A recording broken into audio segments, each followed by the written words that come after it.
जाने कहाँ नतिया के बेटा बेटी चल गल बड़ा सन कपड़ा लता धोए के बा उहो नहीं कितरा कहाँ भी चल गल बा। आज हम धोआवा तन कपड़ा वही अभी जा जा करा खोज के लेके आओ तो कपड़ा फिजाई जा जल्दी। ठीक है।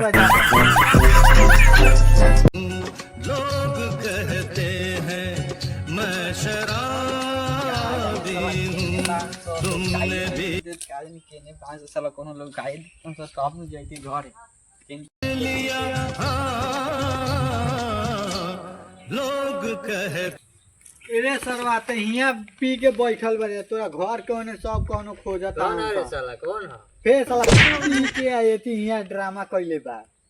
कौन है उस नाम बताओ ना साला। रे साला होने तोरा घर के सब तोर माई या तोर बाबू खोजत हउ तोर भैया हो। अच्छा जो साला जो रुक तोरा घर के हम भेजत तनी रुक साला।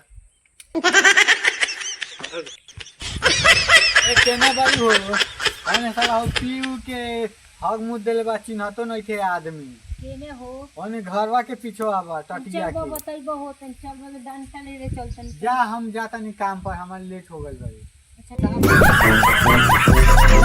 अच्छा केने तू बतइले हम कहाँ हम जा दी जाइए दादा खोज आही बाप अरे ई का करता हो कौन है रे अरे दादा हमरो को नहीं कुछ है कौन है